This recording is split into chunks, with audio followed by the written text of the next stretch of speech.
I'm Meha Jain. I'm an assistant professor here in the School for Environment and Sustainability, and my research examines how global environmental change is affecting agricultural production, and I also look at how farmers might be able to adapt to these changes to reduce negative impacts.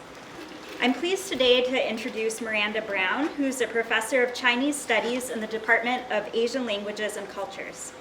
She's a cultural historian of China, and her primary interests lie in recipes of all kinds, from culinary and medical. She has published numerous articles on various aspects of Chinese medical, culinary, and cultural history in English and Chinese. Her talk today is titled, "Are Asians Lactose Intolerant? Traditional Chinese Medicine Says Otherwise."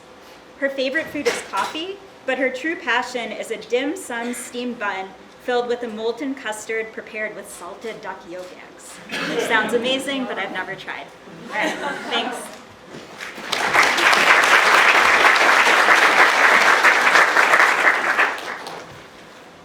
Thank you for that introduction. Can you hear me? I'm a little bit short, so I'm not sure this is going to work. All right, so are Asians lactose intolerant? Obviously, this is a yes/no question, but I want to just kind of linger on my favorite food here. So this is the molten custard with this salted duck egg. As you can imagine, there's a lot of dairy in this dish, and it's also a classic dim sum item. It's made with condensed milk or cream, and often, or just fresh milk if you have it. There are a number of foods, of course, that are from Asia that have dairy in them, and this is something odd because most of us think of Asian cuisine as naturally dairy-free. So on your, I would assume it's on your left, we have some Hong Kong milk tea. Made with condensed milk, lots of lactase in that. And then you also have this new sort of fangled bubble tea.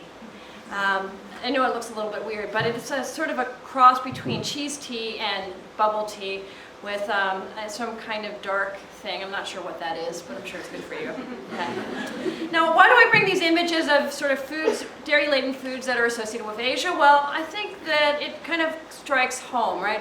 We think of Asian cuisine as naturally dairy-free because Asians are lactose, supposedly at least, lactose intolerant.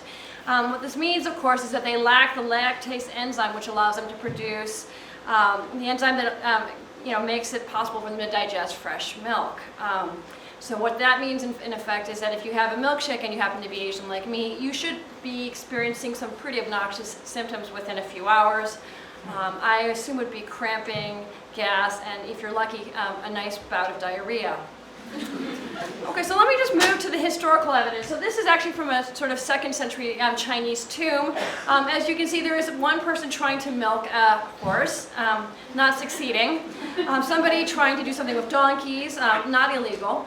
And then some goats or sheep, depending on the shape. And finally, of course, the big bad milk of them, worst milk of them all, which would be cow's milk, right? Now, I also want to call your attention to this slide at the very, very end. I don't know if you can see it, but it's this guy here.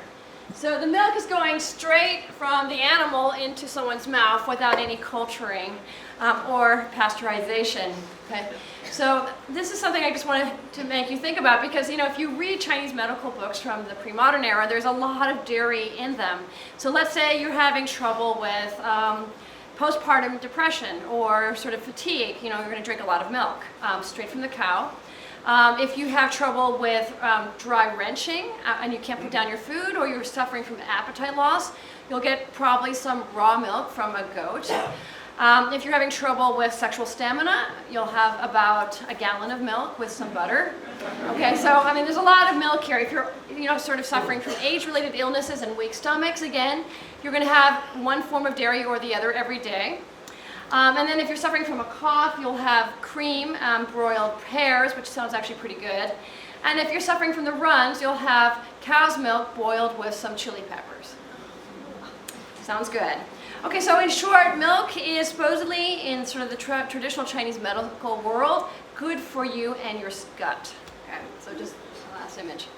Okay, so I'm going to just kind of turn this, of course, to sort of what are we supposed to believe, right? So I just painted this picture, which I think that the dairy industry should be interested, right? Which is that milk is the best possible thing for your gut. Don't believe the haters. But there's also the question of whether this messaging is at some level sort of not very commonsensical and maybe in contradiction to modern science, right? So here I just want to briefly go over a consensus report done by the NIH on lactose intolerance, which was, I think, sort of a phenomenal report that has gotten very little attention. The authors of the study argued that really lactase deficiency is not the same thing as lactose intolerance. I'll skip over some of the sort of nuances of the study, but basically, don't believe the tests. They're kind of artificial. They don't tell you much about symptoms. And if you actually look at really current studies of Chinese people drinking milk, an overwhelming number of the studies actually suggest that they can handle regular milk without culturing or sort of the lactase enzyme added. And they can do it usually on an empty stomach, but probably better with some food.